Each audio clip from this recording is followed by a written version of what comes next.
Yes. Welcome to the 6th EPALE webinar, EPALE NSS Malta webinar for this year. My name is Natasha Fabri and I represent NSS Malta within the EU projects team of the Lifelong Learning team.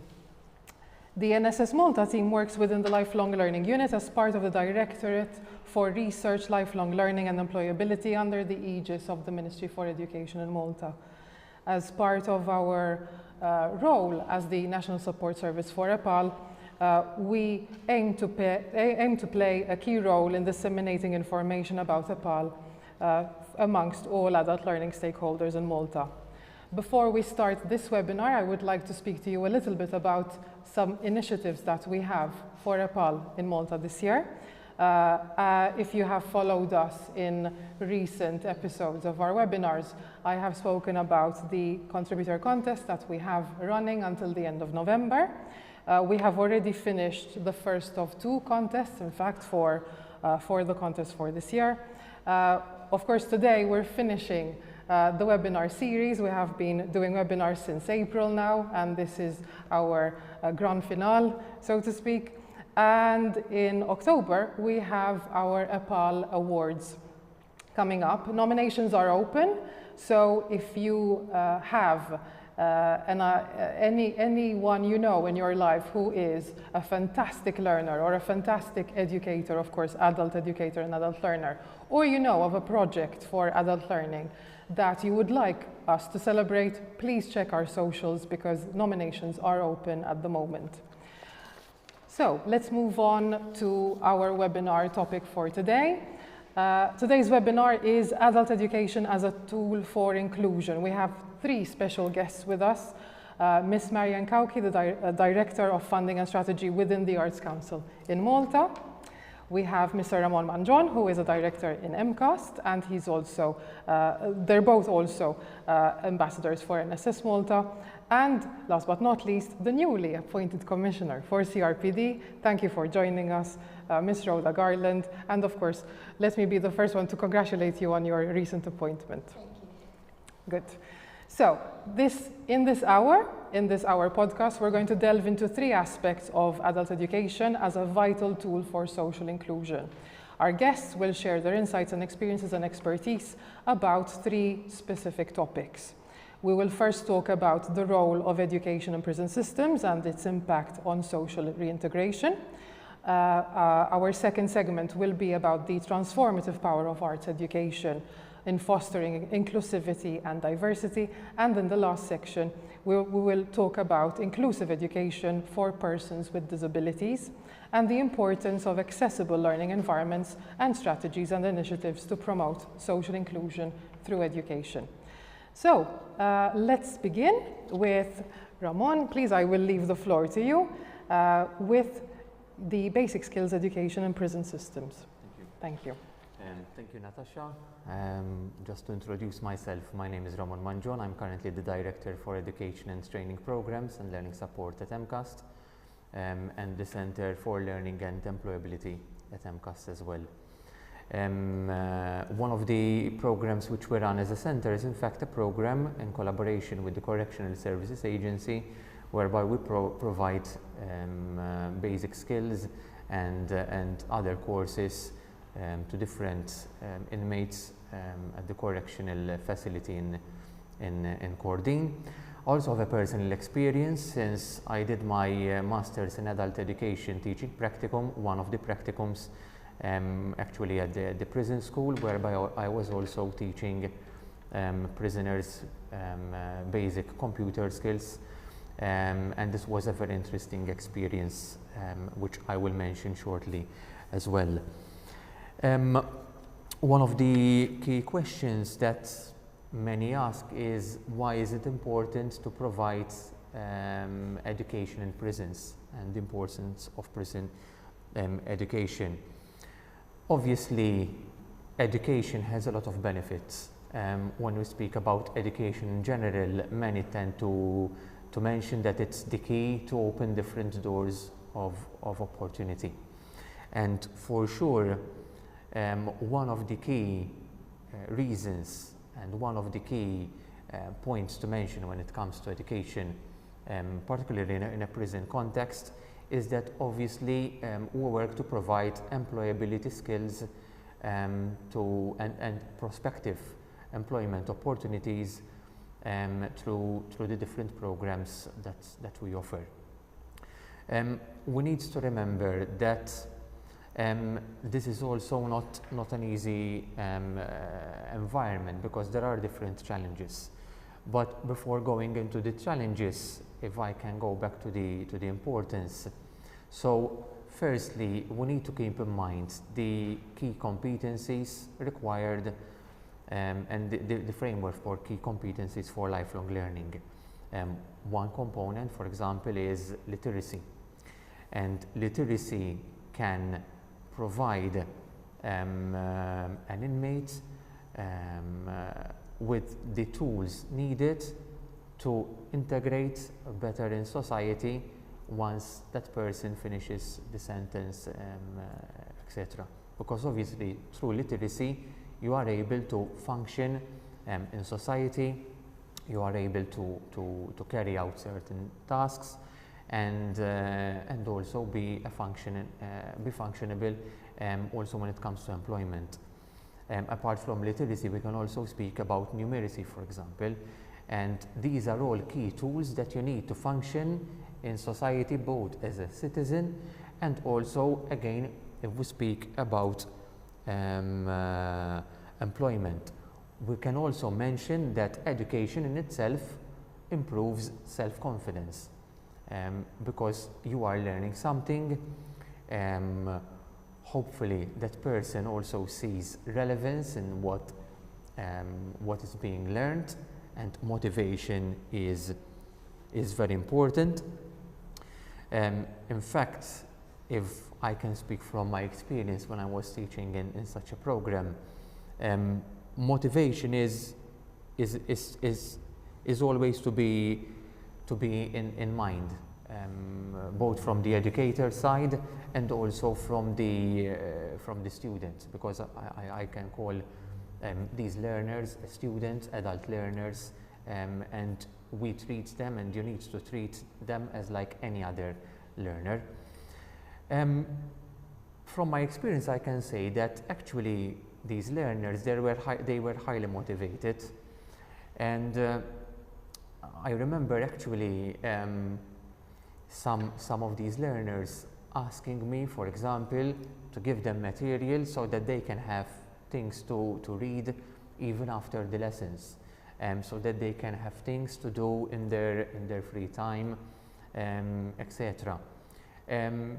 It is not common that people ask you to give them extra work, although yes, there are people, but in such an environment I found it very interesting that I had students asking me, listen, give me work, give me extra work, give me things to do, etc. And then in the next lesson they used to come also to discuss, etc. Another thing to consider when we speak about the importance of education is that ultimately education can also lead to a reduction in crime rates, for example. Why? Because if you are providing skills to that person, and skills that may lead to employment, obviously that might lead to a situation whereby that person, after the sentence is finished and that person is back in society, manages to find employment, and hopefully that person does not once again repeat the same mistakes and go to do things which leads to crime, for example. May I remind that unfortunately, yes, there might be people that end up in a cycle of doing a crime, going to prison, then going to doing crime again, going to prison, etc. And education can contribute to breaking that cycle.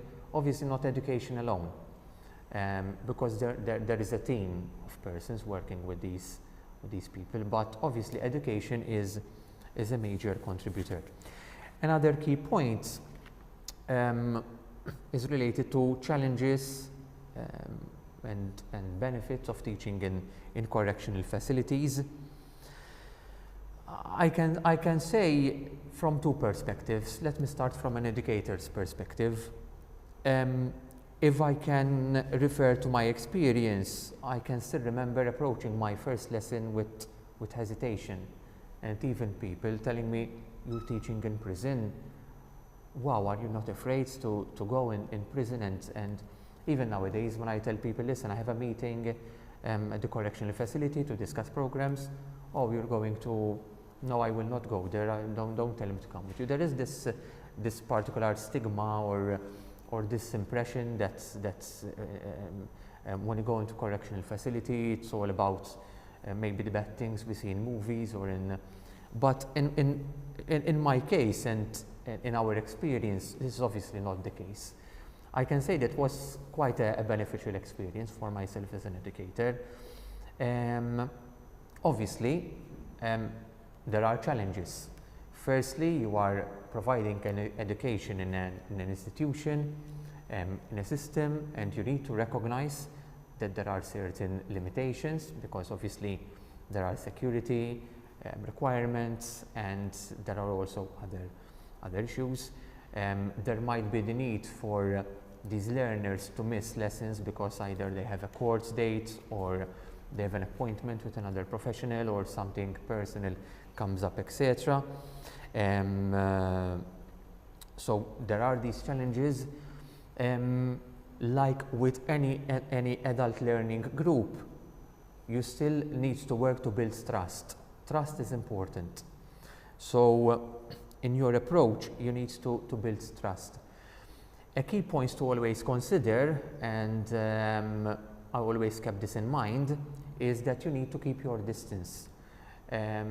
Obviously, you need to keep your distance in any adult learning situation, but in this case, you need to ensure that you keep your distance, to not divulge personal information, etc., etc.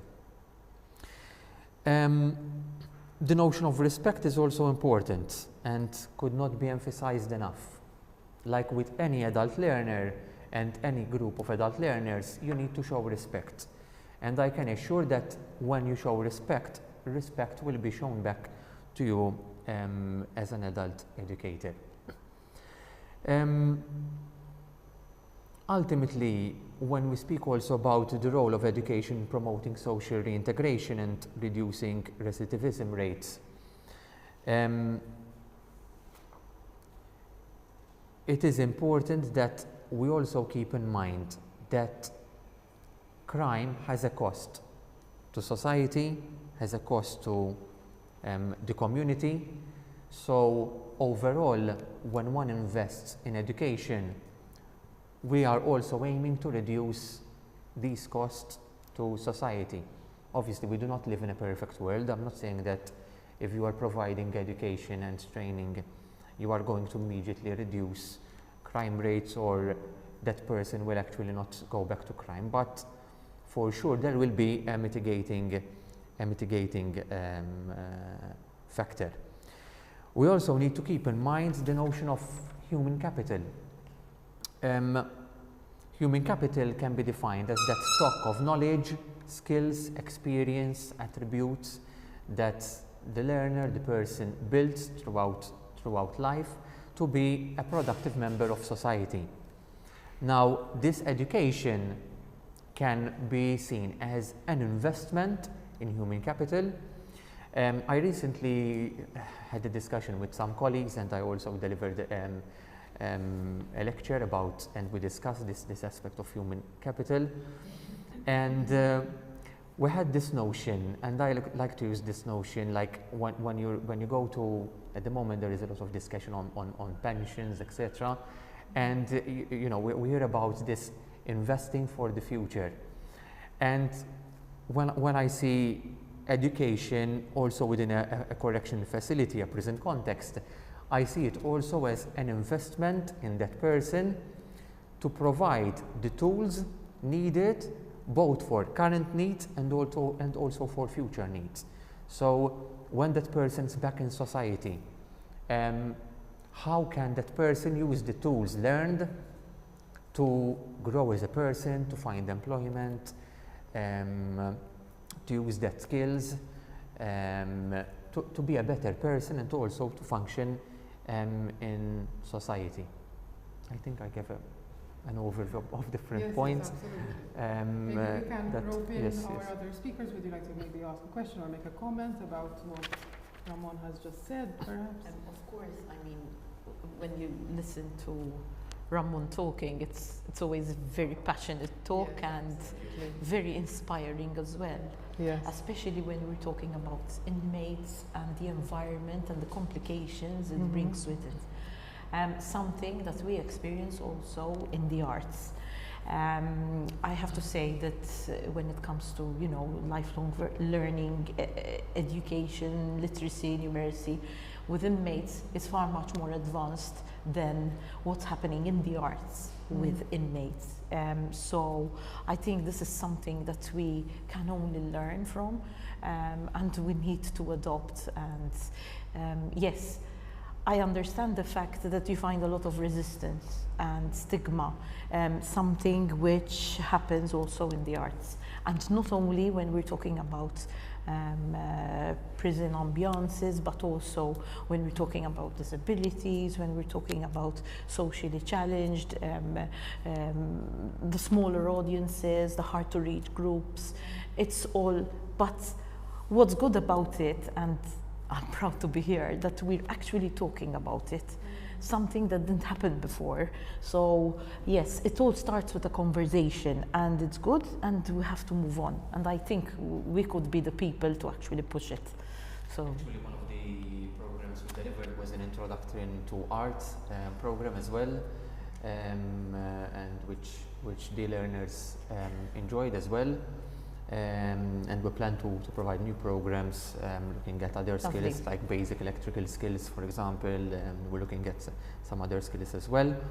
And it's good to see that there are these opportunities to provide these skills, as I said, because these are important both as life skills and also when it comes to employability. I have a question, if I may. So from the students you have come in contact with, is it generally a question of people who have fallen through the cracks of the system, so they have maybe not completed their studies or came from, you know, the stereotypical like difficult family situation, or are there also people who maybe had opportunities but for some reason or other maybe took the wrong way in life?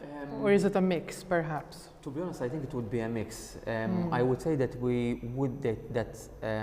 from our experience, we actually wouldn't go into the selection of the learners, because there is each individual would have a care plan and their own plan, and so these are identified by the different professionals. But obviously, we are speaking about basic skills. And one of the challenges actually, which I do not mention, is that you might have a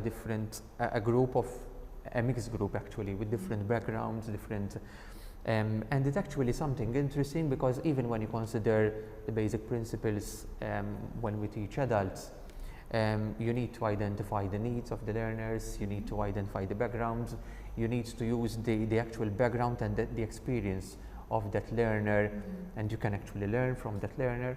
So actually this mixed approach contributes for a richer learning experience. And I'm sure there's a lot of peer learning in between, so you're creating the environment for the learning to happen even between the students themselves. Yes, obviously, and even those lecturers that teach the different subjects, they don't treat this as like a normal lesson, because you need to consider the attention span, you need to consider various aspects and try to promote more student-centered learning, etc. Absolutely.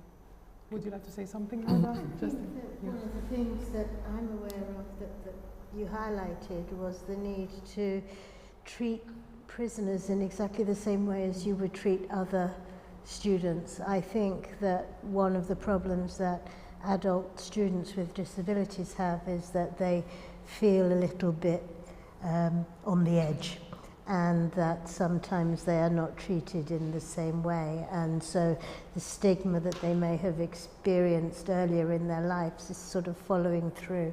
And these are all things that, whilst education in adults is enabling in order to be able to allow them to contribute more to society, at the same time it can also reinforce negative stereotypes that have occurred in their earlier lives.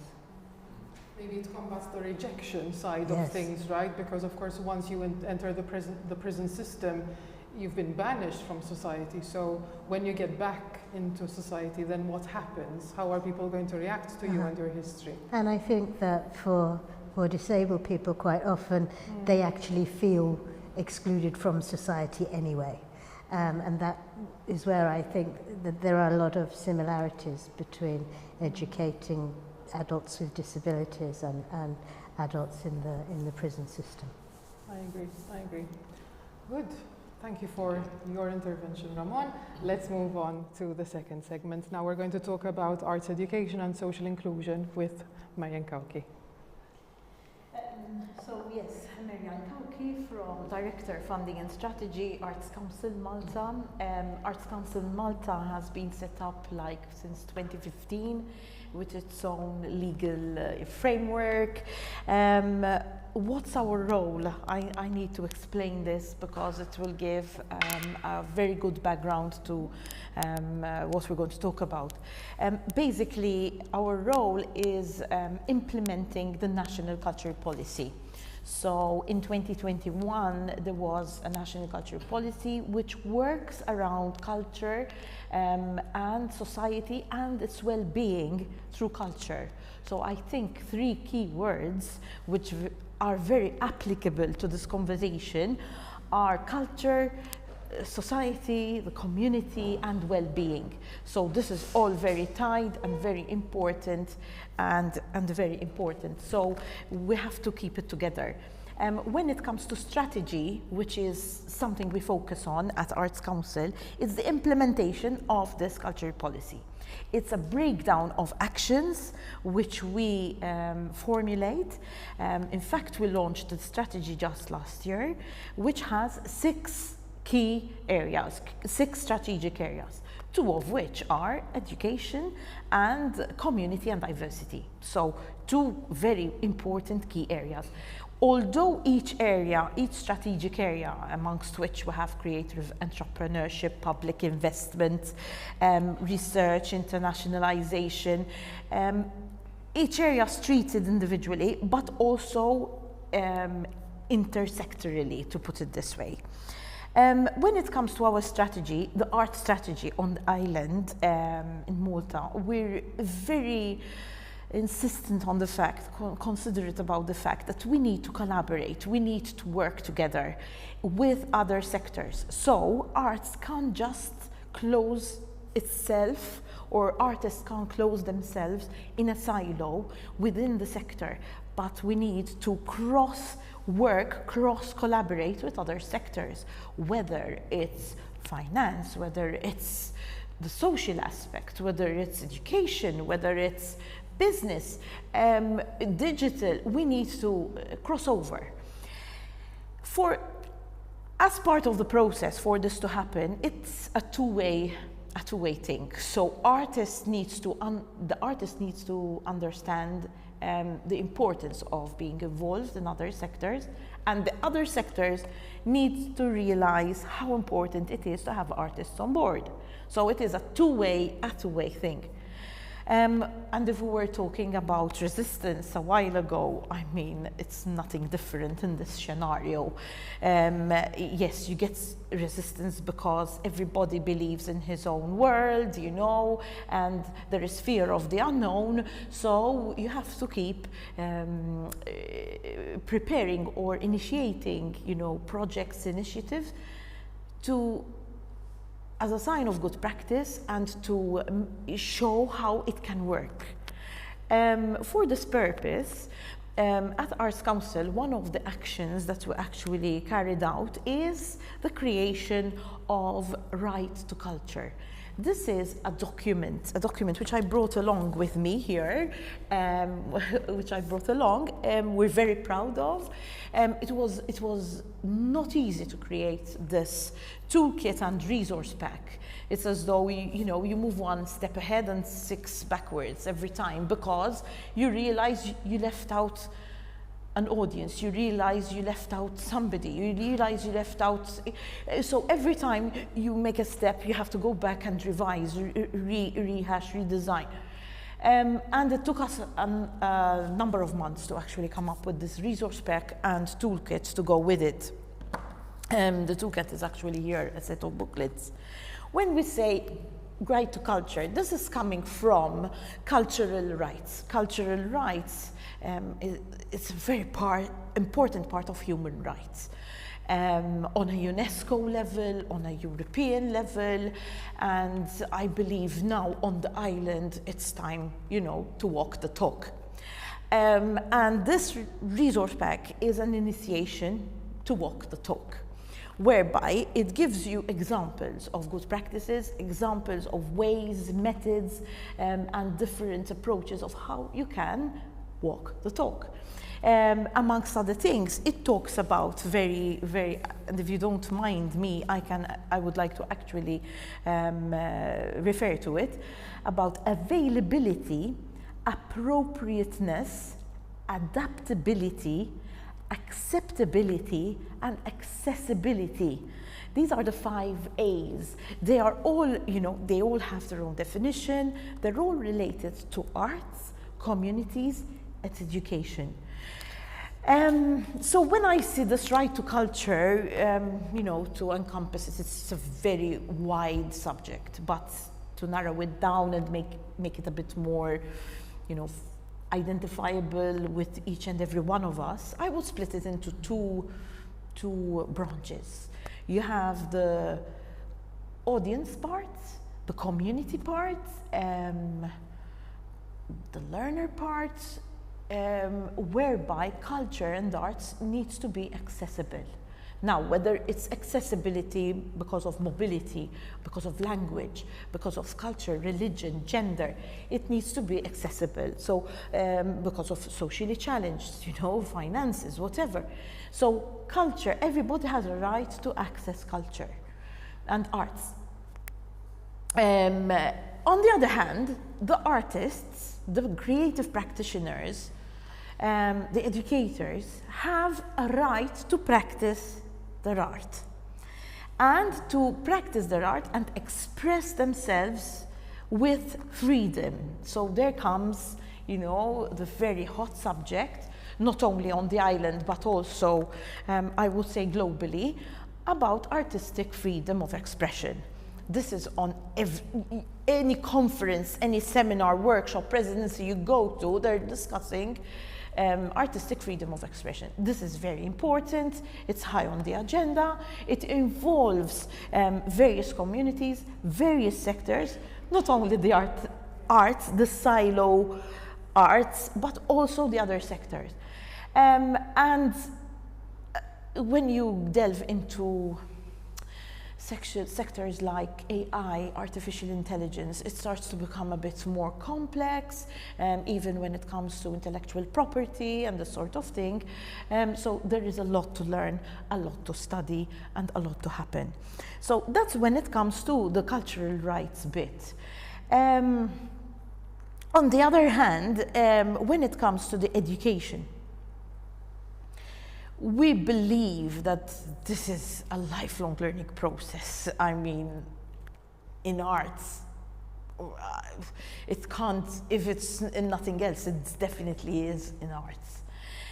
In fact, on the other hand, apart from strategic actions, we also have funding schemes and funding programs, which we dedicate, each scheme or program, we dedicate to a specific objective, whether it's training, whether it's development, whether it's right to culture, to actually create projects within the cultural rights remit, whether, we have other initiatives. For example, we support entities like Villa Bianca. Villa Bianca on the island is a newly established, it's probably over a year now, a newly established center for the arts and arts therapies. So arts are being utilized as a form of therapy with persons with physical and mental disabilities. If that takes them to artistic excellence, then they go that route, but it also serves as therapies. On the other hand, there is another association. These are projects that we support as Arts Council Malta. Opening Doors Association, whereby they look at arts as a form of excellence, and they train, coach, develop, research with disabled artists who work on different projects, but aim towards excellence. It's not just arts as a therapy, to manage to express yourself only, but to do it artistically and creatively. Other initiatives that we have to support all this are with, for example, Spero, which is a training and activity center for blind and visually impaired. They receive funding, they set up projects, like, for example, Gabriel Caruana Foundation, which is established at the Mill in Birkirkara. It's the center of the island, for those who might not be so familiar with the island. At the center of the island in Birkirkara, in the heart of the community, in a buzzing area, and you have this old mill. It's a heritage mill, which is also an art center. And they greet children, and they greet, different groups within the community, create art projects, educational, inclusive. So yes, these are projects that we are very passionate about, we support on an annual basis. There are others, but obviously I'm trying to be a bit concise here. Apart from other initiatives, lately we're looking as well into, because I recall we mentioned like aspiring artists and startups, who are aiming to use arts in education or as a cultural right. We have set up programs. One is the sabbatical program, and we're about to launch the internship program. The sabbatical program actually focuses on research within the arts. So an artist in their early years can actually stop for a year to actually research, focus, train, and sometimes rehash, rekindle their artistic creativity. And we support that. Usually they submit a proposal. We have some interesting proposals and some interesting projects going on. This is quite new for us, the sabbatical. And then there is the internship, whereby artists can opt to work with organizations, cultural, also philanthropic organizations that focus on culture as well, the use of arts. And there again, we fund the whole year for somebody to be full-time, an internship to actually perform this. And these are opportunities which actually raise a need. So let's imagine you are an organization, you never thought, any organization, whatever, catering, whatever, and you never thought you need an artist on board. This internship is not going to cost you a penny, but you're going to have the services and you're going to have the output of an artist. After a year, one figures whether, this is something we need to have on board, someone we need to have on board. This is a responsibility, a role we need. So we're trying to create a need, and this is very important to integrate, merge intersectorally, cross-sectorally with other sectors. If I may, I think it also lends more of a legitimacy towards the artist, right? Because sometimes it is considered a lower, not a feasible way of making a living and having a career. Okay, now here you opened a new chapter. Which we might have more discussions about. But I have to touch upon now, once you like teasing me on the back. So I have to touch upon it, and I have to mention the status of the artist. Malta is part of the Open Method Consultation Group with the European Commission, whereby several European countries are establishing the status of the artist charter. What's this big thing? Charter is a document which eventually will be legalized, whereby it tackles principles like, intellectual property, fairness, social benefits, rights, salaries, the financial aspect. Various themes. There are like about 8, 9, 10 themes at most, because then it depends. Each country takes its own, format, suitable format. And in fact, by end of year, we hope as Arts Council Malta to actually launch this charter.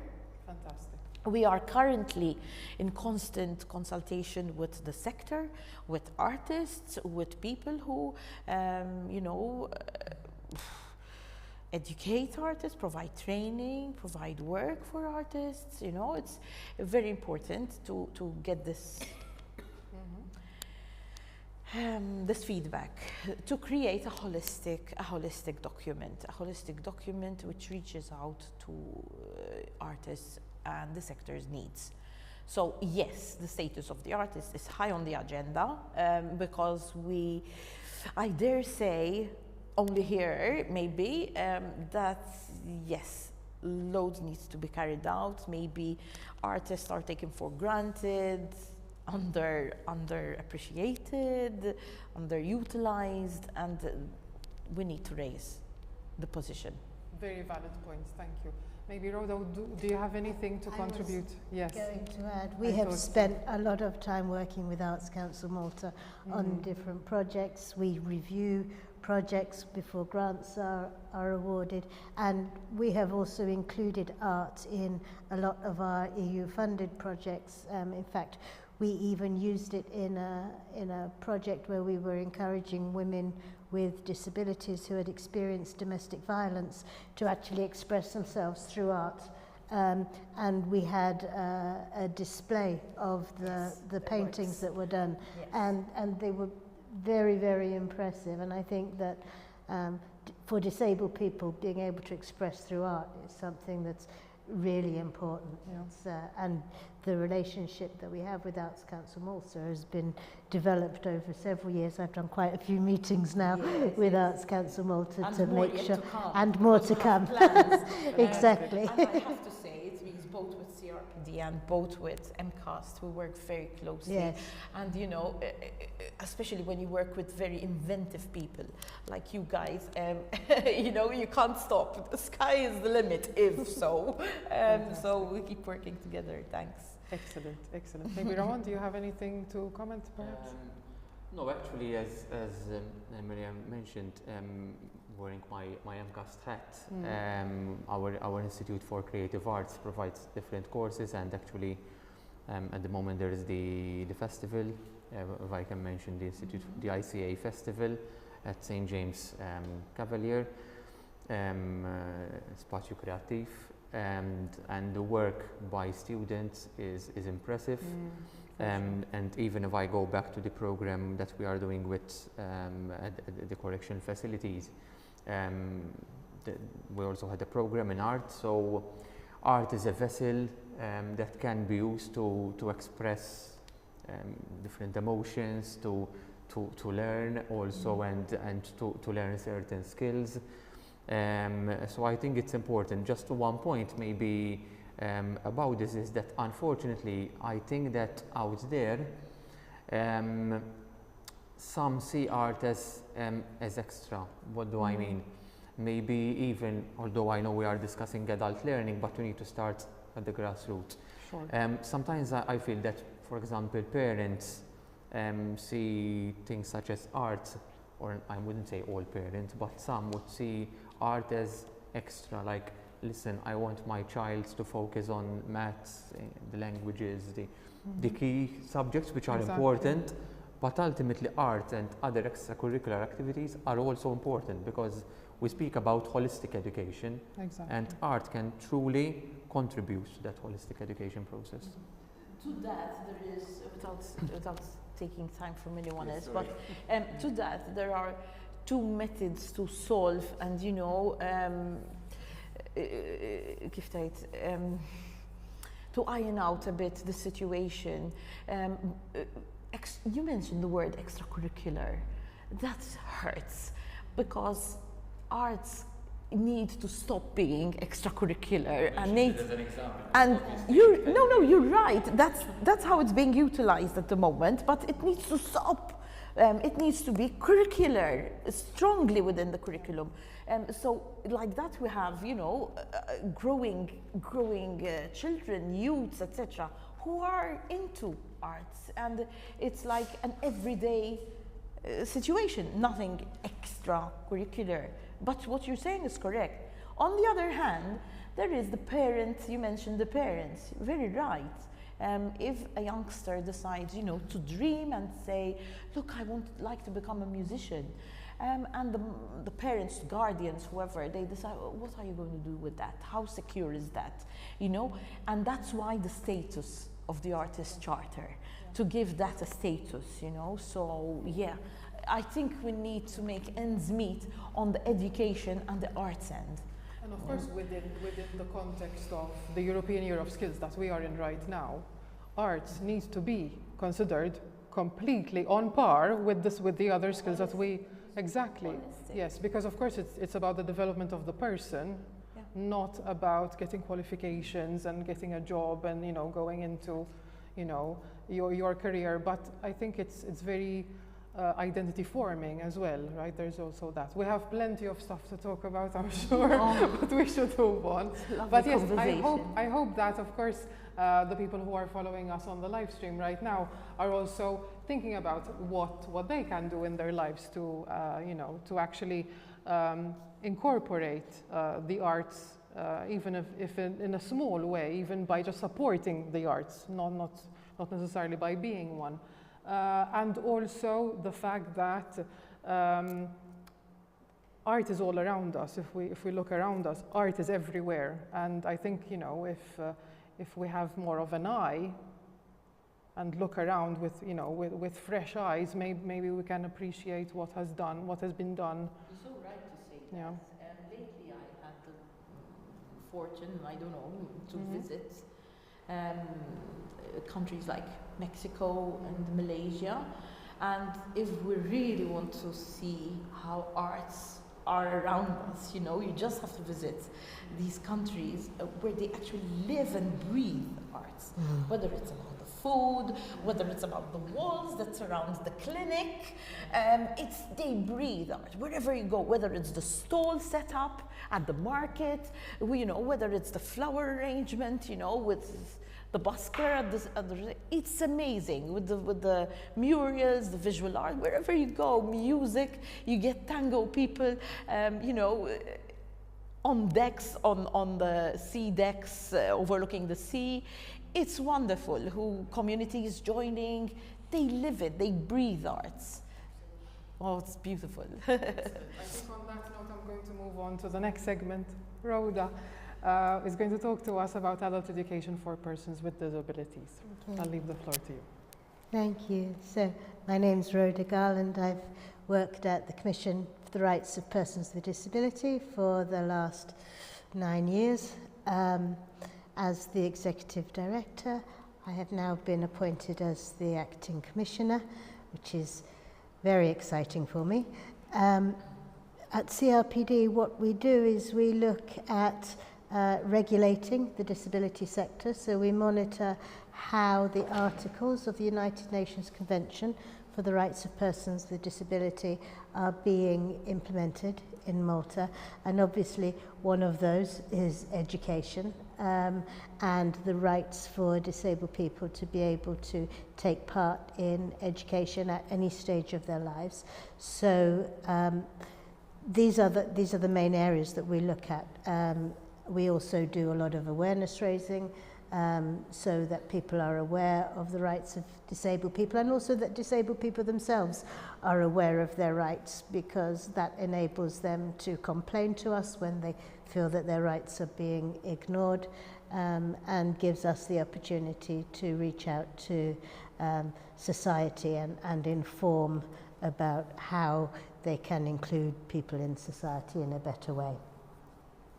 When it comes to adult education, I think one of the main things that you have to think about at the start is that, especially with adults in education, these people will maybe not have been included in mainstream education. A lot of them may have been kept at home with grandma.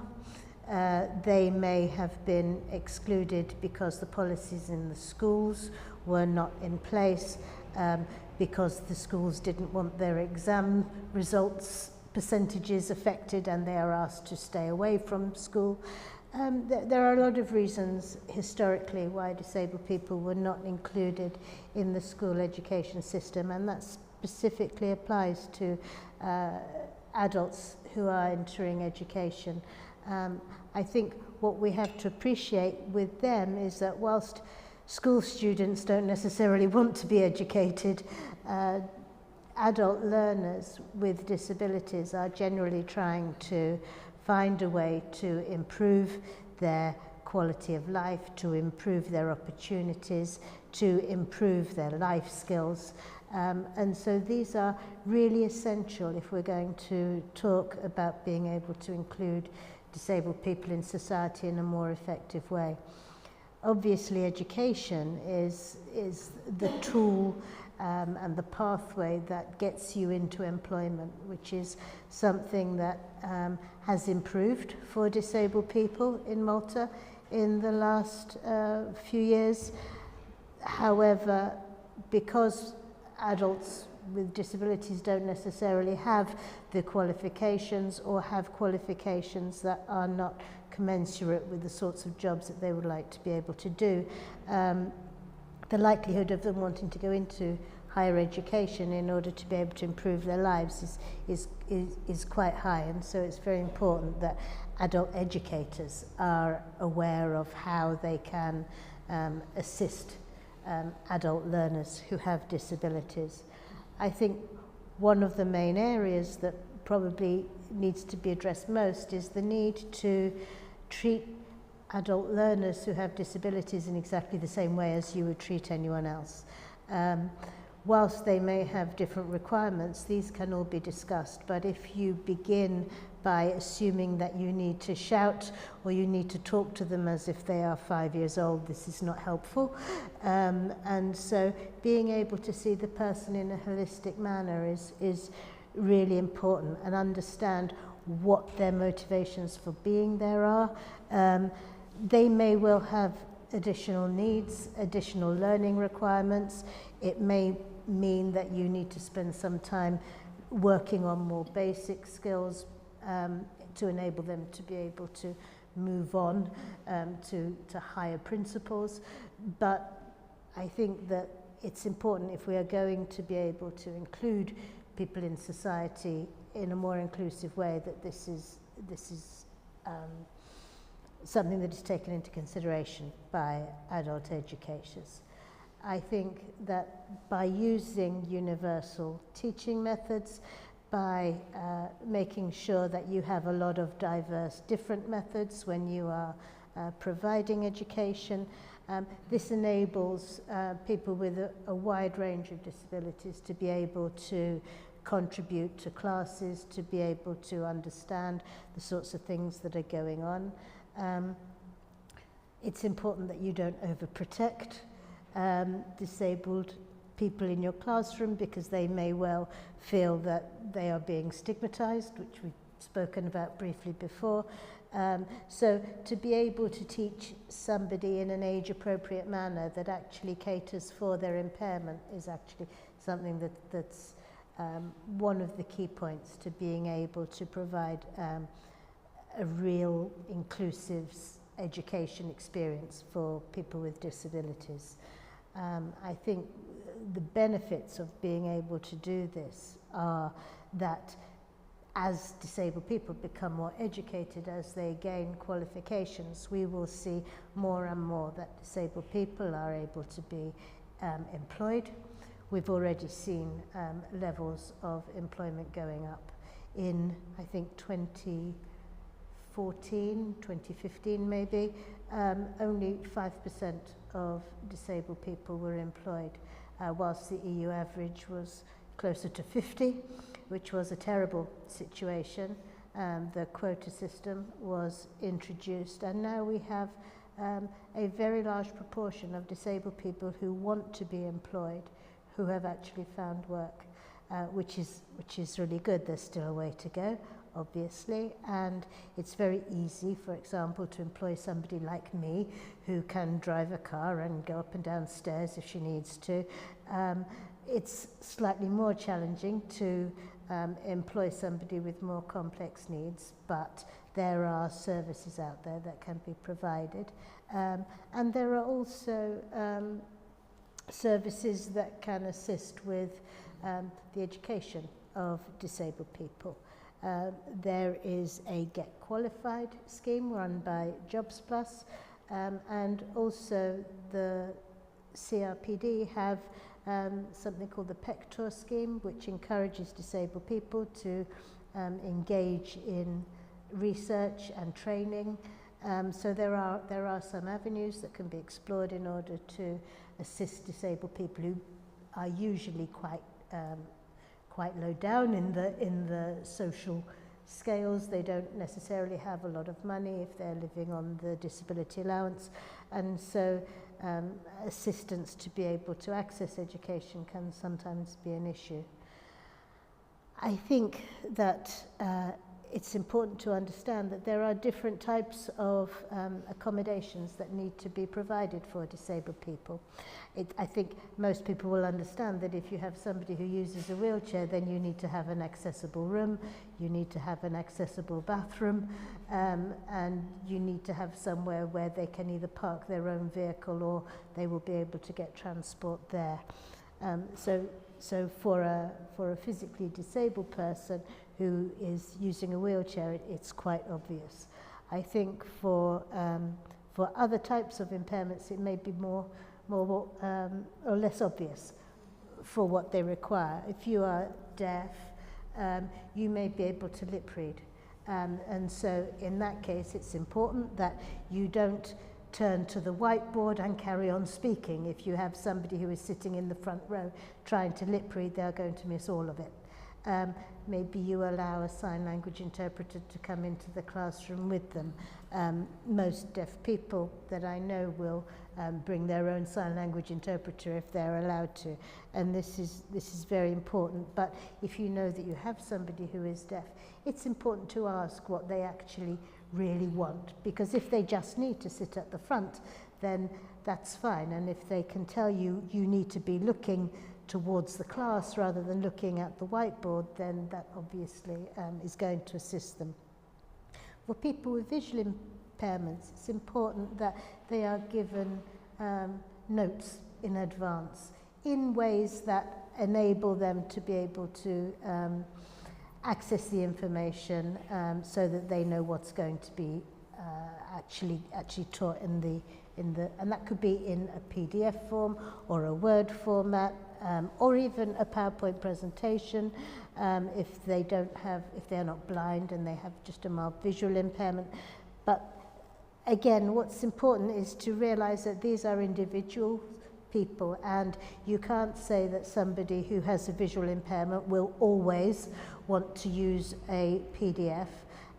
There is a lot of technology that's available for screen readers and things like this, so these things are accessible, but you will need to know what type of screen reader the person with the visual impairment is using in order to be able to know what you need to provide in advance. So these are the sorts of things that we that we ask that they get material in advance, and that you speak to them just to make sure that you understand what they actually need. Also, if you are moving from classroom to classroom, to make sure that somebody is available to get them to a different classroom. If they have orientated themselves to one room, then they are very unlikely to be able to find another room. So these are small things that you need to take into consideration. I think one of the areas that scares most educators most is that of people with autism, and how to deal with people who have autism. There's a perception that they might be difficult, which isn't necessarily the case. There are some things that you can do to enable a person with autism to be able to partake in a comfortable situation, and that includes things like making sure that lights don't flicker, that there aren't lots of beeping sounds going on from bits of equipment, that sometime when you do that, please don't point it out, but it's something that they do in order to be able to control the sensitivities that they are experiencing. Having a room which is not full of really bright things is really helpful, because that will enable them to be able to concentrate more.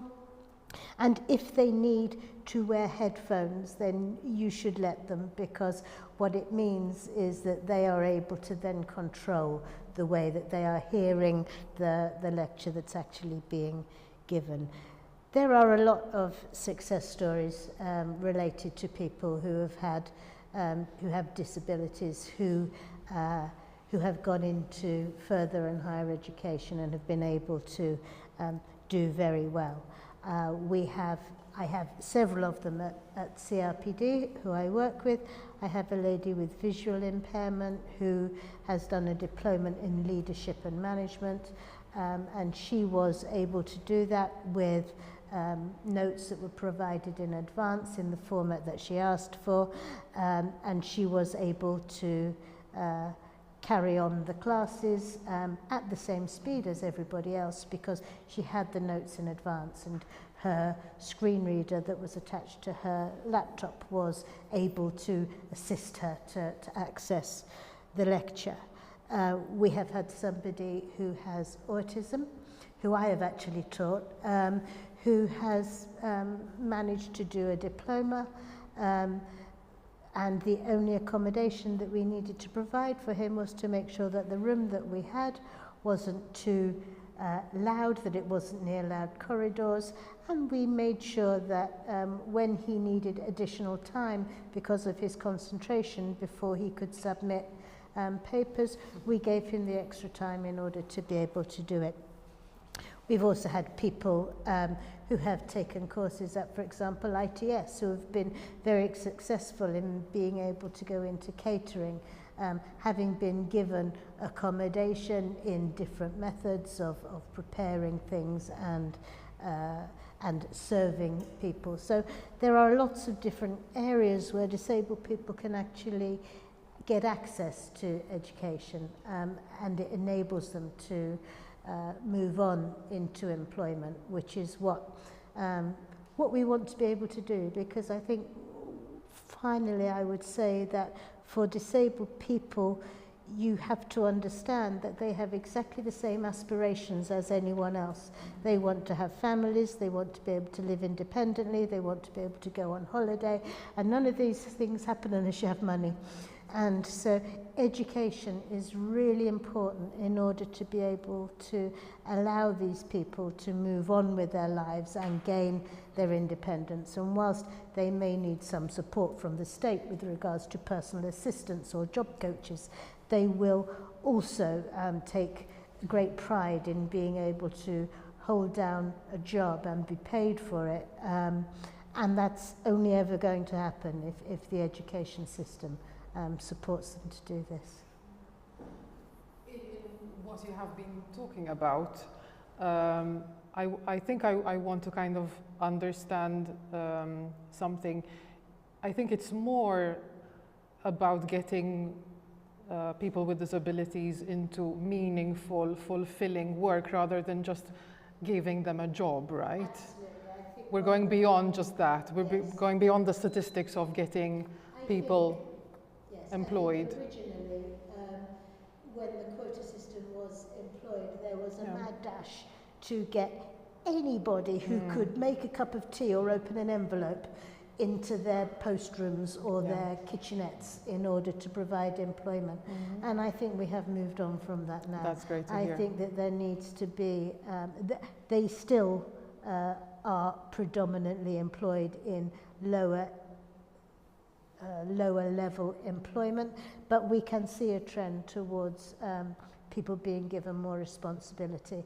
And I think that as employers get used to having disabled people on the premises and nobody dies and nobody gets their profits reduced by 30% because there's a person in a wheelchair there, they become more comfortable with employing disabled people. And as a result, you will then see hopefully a gradual improvement in the positions that disabled people are given. Absolutely. Good. Since we're a little bit short on time, I'm going to ask everyone maybe for a minute, a last comment, what you would like to see in future in terms of the topics that you have raised today. Your hopes maybe for the future. Maybe we can start with Mangion. Yes, certainly.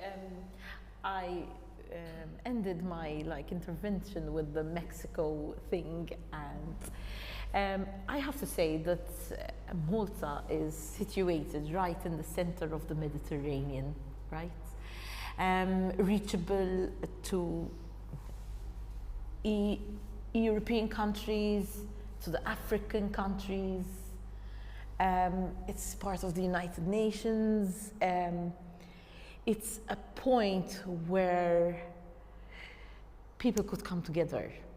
And I think we need to learn, we need to understand, we need to research to become more inclusive and to be ready to experience different ways, different arts, different cultures, different mindsets, different frameworks.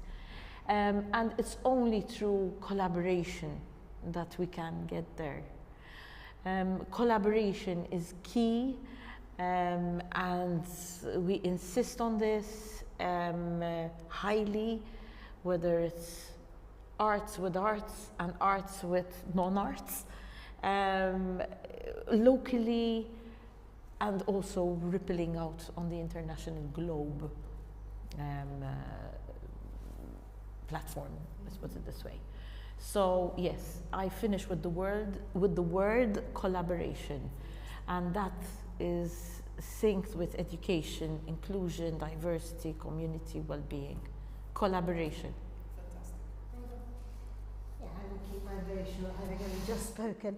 I think that what I would like to say, just to sum up, is that if you can treat a disabled student in exactly the same way as you treat another student, if you can ask them what they require and then be able to adapt what you are doing in order to be able to allow them to experience the lecture in the best way possible, then the potential for disabled people to be qualifying in adult education subjects and going out into the world of employment is a real possibility. So don't be scared of asking disabled people what they want, because they're the experts and they will tell you what they need, especially if they're not getting it.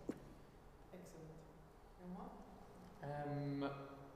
Yes, I went into detail in my intervention, but if I had to conclude, one of the important points that I think I can mention is that for many a prison environment is they associate it with the negative element of society, and through our perception we build our expectations.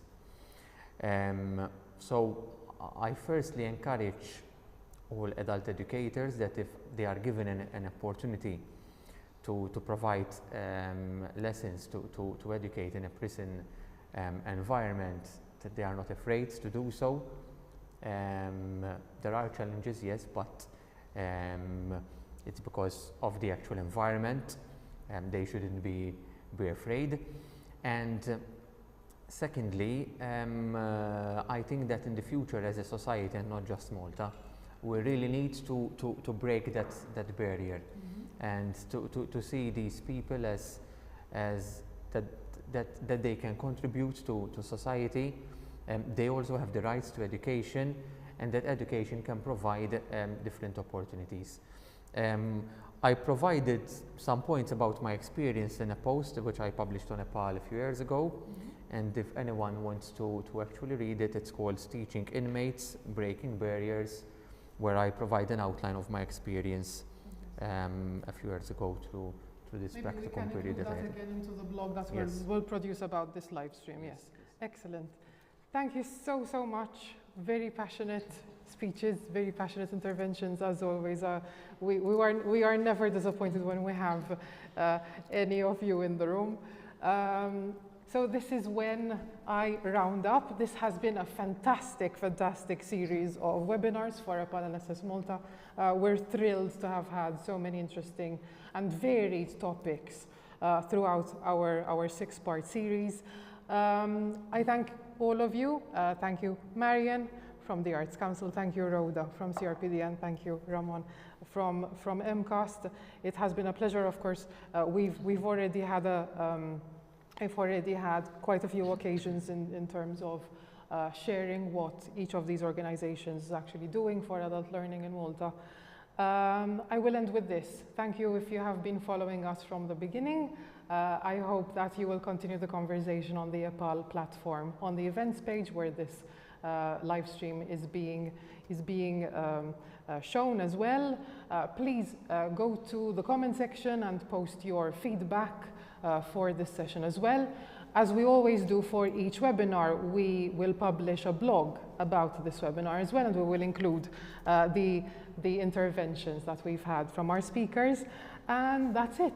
So we will see you again for another live stream on the 20th of October when we will be having our EPALE Malta Awards. Please follow us on our socials for information. And again, if you would like to nominate the Best Adult Learner, Best Adult Educator, and the Best Project for Adult Learning in Malta, please go to our socials where you will find links so that you can nominate and celebrate someone who is making a huge difference to our community. Thank you so much.